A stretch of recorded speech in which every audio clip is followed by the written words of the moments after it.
You don't see men, you're seeing more men who saying don't be the cleanup man. But what you're not seeing is men set up saying, I want to be stepfathers. Well, that ain't their job. Y'all need to make it to where it's appealing to men to do anything for you other because what you're doing is basically men have seen women, like it or not, do what's in their best interest. That's where a lot of men feel. And if you want men to do anything, you have to incent them to do it, like every other group of women. Instead of saying, well, he's not doing it, and we're waiting for men to do it. No, no, no, no, no, no. You lost. You do it. You go start talk to your female friends, your female content creators, Madame Noir, Shade Room. Make it better for men. Make it to where men want to be the cleanup man. Make it to where men want to do something. Stop looking for men to all of a sudden do the very thing that men are saying they're not going to do because they didn't see it benefit their fathers, their stepfathers. They're not seeing it benefit anybody. It's not for the men to fix. It's for you guys to fix. Because it's ultimately you're not going to ice skate uphill. You're not going to get a group of men to do something that's not in their best interest if they don't have to. You're going to have to incent them. So Kevin, you know, while you're just talking, I was thinking, do you think that it's more on like the overarching, like, I guess, perception of Black women, or do you think it's an individual Black woman thing? Like I heard you mention the shade room. Both. Because you mentioned the shade room and like some of those other types of media outlets. Because you have the shade room. Show me the analog to the shade room.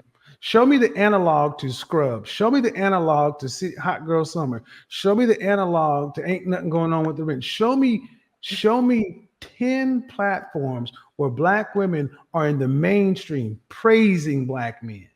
Show me 3. Okay, so you basically have the same views about this as you do about the way that Black men see other things in the media when you were talking about there's no Black run male media. Human beings operate, humans move on incentives. What is the incentive? Men have to be incented. They didn't just become this overnight. This is because at 52 years old, being a stepfather used to be revered, but it's not that way. So it's like what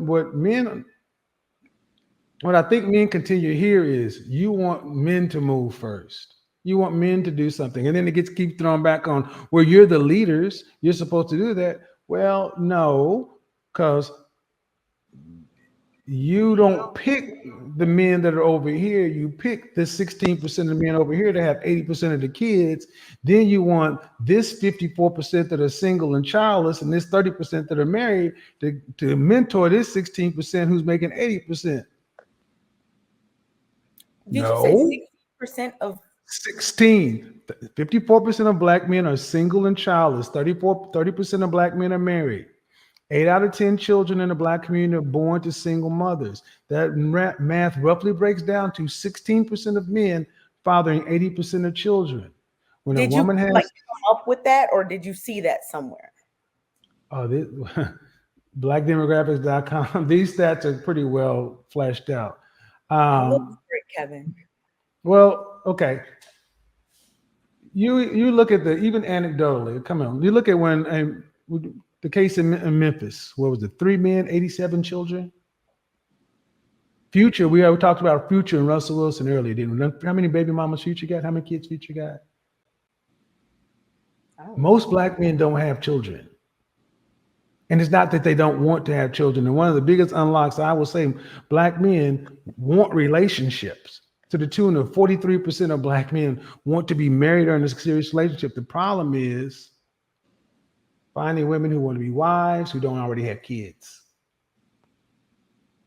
See, I was told my entire life that Black men aren't willing.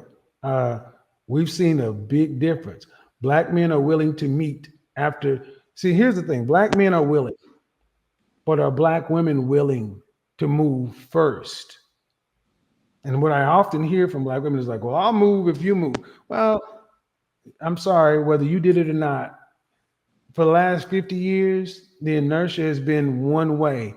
Strong, independent, don't need no man. That bill has come due. And time ain't on your side. And the odds aren't on your side, because if you don't have black men, Bradley, Ahmed, and Enrique ain't rushing in here in record numbers to wife any black woman.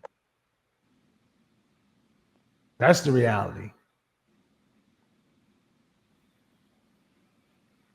Aaron, were you about to? I saw you earlier, kind of. No, I know, because just Jay's kind of referencing the live that I moderated that finished this morning. We kind of had there was a woman that came in and she just started going off about how black men have abandoned their communities and they're the sole reason why the black community is destroyed, and we're going to be no more in two generations. And she was basically saying you can't blame women. It's all on the man. It's all on the man. And I was like, and I said, okay, that's fine. But so Jonathan was there. Me and JB was talking, and they were going back and forth. And JB was saying, me and Aaron don't have no kids. We ain't leaving kids in the hood. We not making these kids. So why are you saying the responsibilities on us to move back to the hood to go and then take on somebody else's kids to build up the community? Why is that responsibility on us? So I pushed back and I said, because this disingenuous statement that I keep talking about, the sentiments that, man, you're the leaders, so fix it. Y'all don't really want us to be the leaders. So what I said was this. I told her, I said, let's break it down like this. Let's say there's 10 black men, phenomenal men, as perfect as they can be. They control everything. We remove all rights of women. If we say you can't be with this man, you cannot be with this man.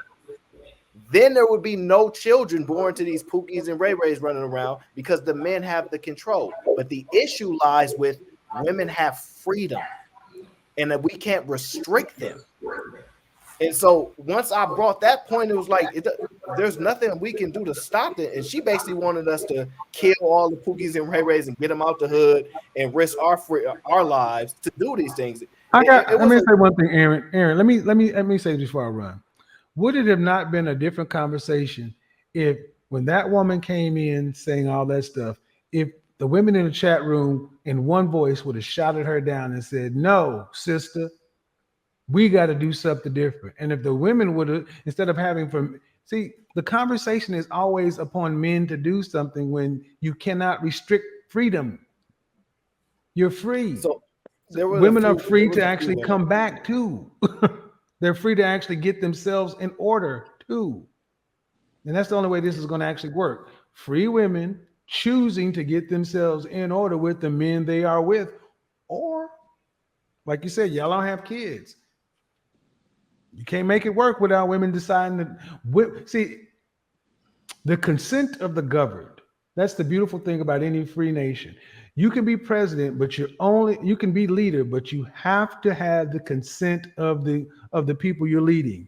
I got a question for you, black women. You keep saying black men are the leaders, but what black men are you following?